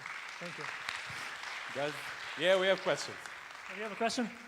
I thought to escape easily. Okay, yes, please. So just to understand a bit, you have built a new cellular network to connect your devices, or how you do it, technical side? Correct, correct. We have built, it's a similar as a cellular network. It's basically, we have built base stations. We install all across the country. We put them on these telecom masts. And basically whatever there is, like let's say like Vodafone or T-Mobile, we would put our antennas as well, and we do the coverage nationwide. And then the devices are using this coverage to communicate straight to the back end. So that's, we have built, yes, we have built for Finland and Estonia. Yeah. It's pretty costly, yeah. Depends, I mean, if you are from a country where it's like super flat, then it's a bit cheaper, but if you're thinking about connecting Switzerland, Norway, places where they have high mountain, Austria, it can be, because, you know, of course, the radio, how it works, like, you know, one side it works, the other side doesn't, but, you know, it depends on how we decided to go for these two markets, and it's working pretty well. Yes, please. So 15 kilometers, a device talks, but when device communicates, it sends a message to 3 base station minimum nearby. And that's, so it always has this connectivity backup that it does it. Ocean, so this is terrestrial, so this is land. For the ocean, we use the satellite link. Yeah, so twice a day, every 12 hours, you get it, but that's a bit expensive, but still for guys like Michelin, they want to do it, so why not? Yeah. Any more questions? Any others? Yes. Yes, you want to,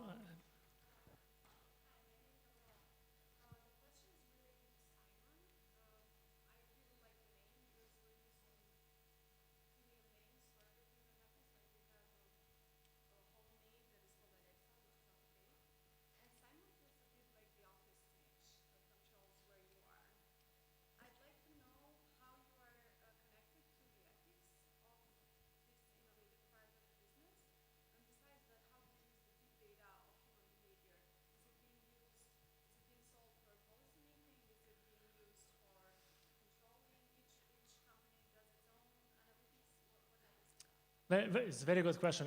Did you guys hear it, or can I repeat it? Yes, please repeat it, please. So, yeah, I try to repeat now. So. First was, let's talk about Simon as a male character of the device name.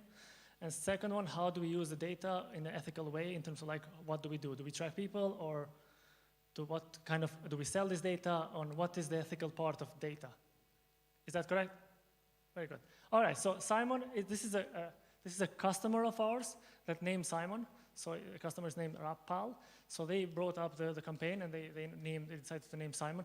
We call it Detectify, no? But they call it Simon.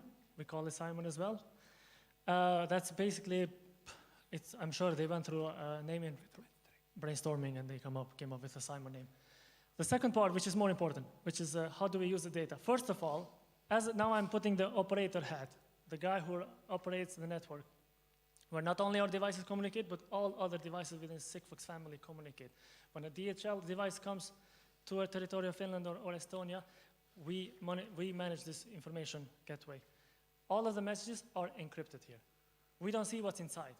So when you see, let's say, like a temperature device displaying the data, we don't know what is your temperature at your house, because we don't see it. It's encrypted.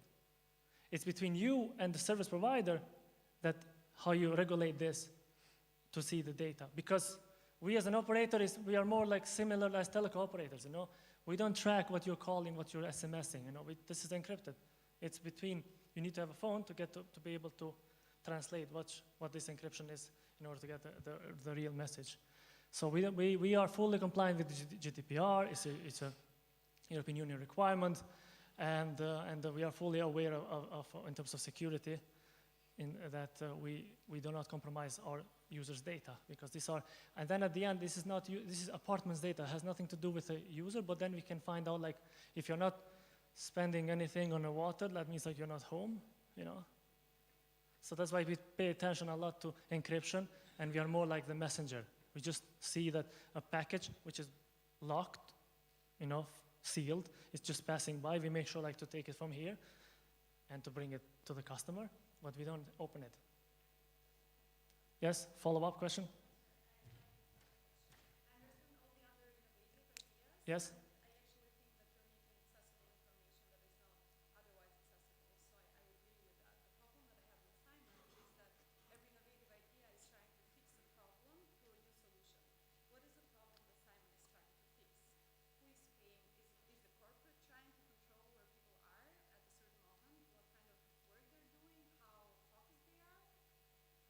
Yeah. Simon is trying, in a case of workspace management, Simon is trying to fix the optimization of the offices. They have more employees and they have tables and chairs. They have more employees who are working remotely. In Finland, people in Fridays, they work from home. They want to know if they're showing up in office or not. This is all checkboxes in terms of between their employees and the Simon's service providers. We provide the device. We don't know what the device, we know the device is communicating well. We don't know what is communicating. So we don't know people's data. And it's basically, it's for the purpose of workspace management in this regard, because then they manage to save so much amount of money by removing tables, removing resources, and then see how people like to work. Because, for example, they work from home, then they know that during this time, people are usually doing this. So then it's not tracking in order to like micromanagement, more of like, say, optimizing. For example, which business conference room is occupied?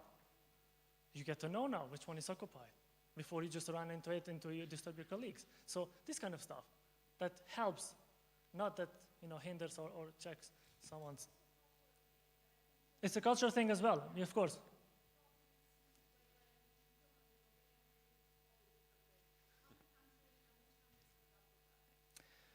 I would say around 15 countries, they were trying it. I mean, when you have a big customer, then they are multiplying to every country. So they've been trying and they've been optimizing it. And this is a specific case, but most of the time they use it as a detection. For example, they have country houses, which they don't visit often. And then they want to know if somebody breaks in or not. So they have this Detectify, which tells proximity, if there's some kind of, it's peer sensor, proximity sensor, infrared sensor. So then it's used in different use cases. Same when you're going to the random building, then you see these security alarms, which they are the same. I mean, there's not different in here. It's just using less battery and small data. Yeah. Any more questions? Any other question? Heating debate already. Nope. All right, thanks a lot. Yeah. Thank you, Gustrin. Thank you very much. Well, we did come to an end. I hope there was some other speeches, but they aren't. So I want to recap just a bit what we did in 2 days. We heard lots of great companies, from telecommunications to real estate to production to food and beverage and every other sector. We had some great business angels who listened to the interesting ideas we had from very talented young entrepreneurs, which I'm sure are going to be CEOs of great companies in the future. We had the municipality of Tirana, we had the government. They talked as well as how the state is helping in different fields of innovation. I as well listened today to some great young kids. I don't know if you enjoyed them as much as I did, and they really are the future. They were inventing things and inventing ideas even to help themselves, to help their generation, and to be ready for the next level of innovation Albania, the Western Balkans, as well as the world is going to encounter. Now, I am sure that we're going to be here in 2020 when the other innovation festival is going to happen. I'm sure we're going to have more, greater, and as well Albanian and regional ideas. I would firstly like to thank you, the founders and the co-founders of the InFest, as well as the whole staff who helped make this event great. And I'd like to thank you all for being here to this point, to the end of the last day. Thank you very much for listening to this, and see you in 2020.